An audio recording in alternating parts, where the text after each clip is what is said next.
It gives us great honour to invite His Excellency Ambassador Mark Regev to address the Kehillah.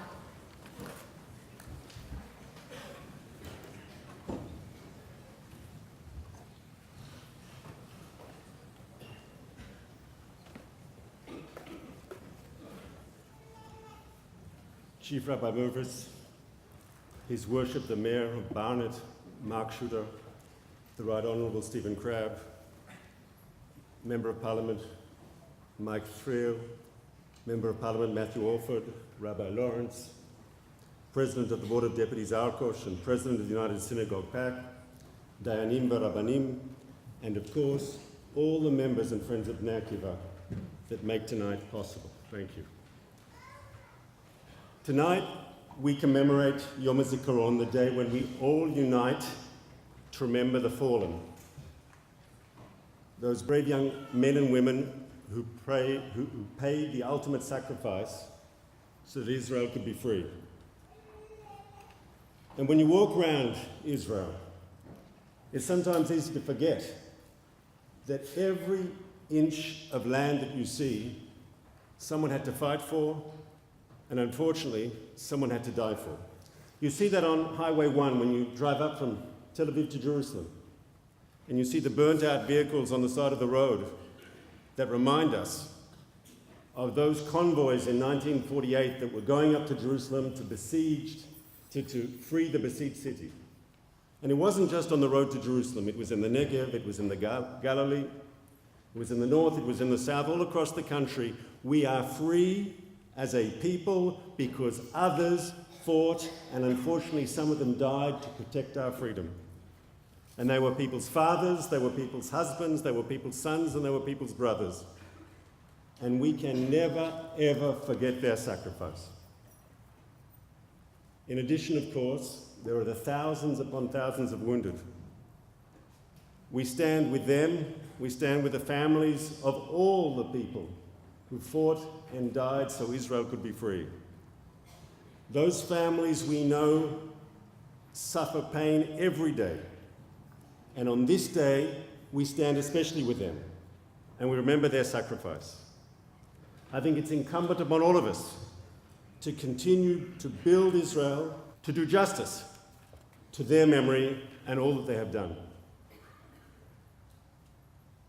Even before the creation of the State of Israel, unfortunately, we had to deal with attack after attack on our right to be in the land of Israel.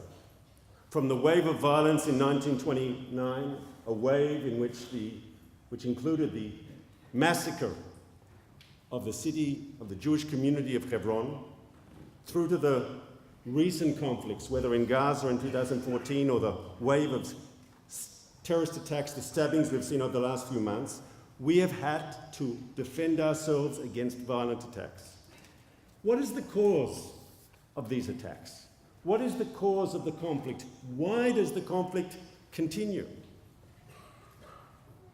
Why hasn't it been solved? Some will tell you, well, it's all about the settlements. Others will tell you, no, actually, it's all about the occupation. And still others will say, well, the reason there's a conflict is because the Palestinians don't have a state of their own. But that is clearly ahistorical.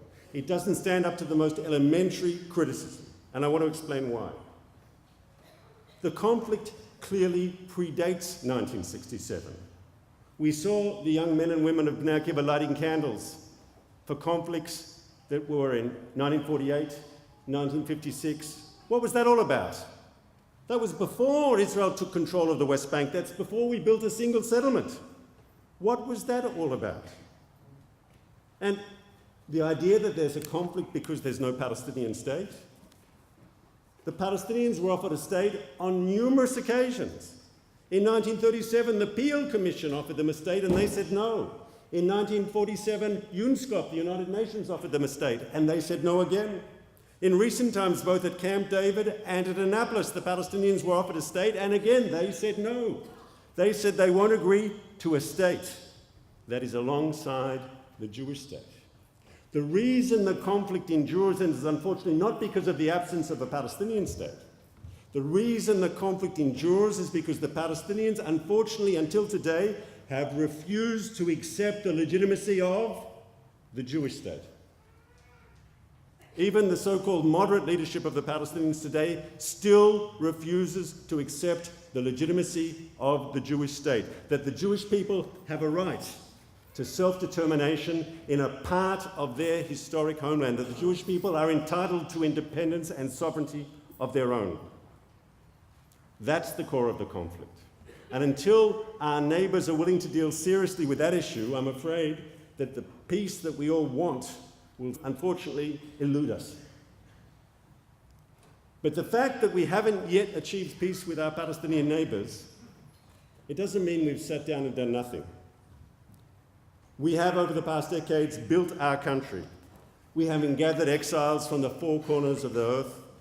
We have seen Hebrew undergone a total renaissance. We've built a modern, high-tech economy, and we've built the only democracy in the Middle East, where freedom of speech, freedom of assembly, freedom of religion, freedom of the press are all enshrined in law and in practice. And so I say to British people, and there have been conversations in this country over the last few years about what do British values represent.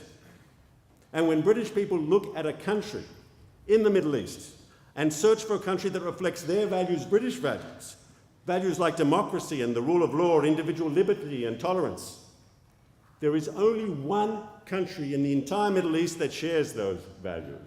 Only one country. And we are celebrating that country's 68th birthday tonight. Israel is creative and dynamic.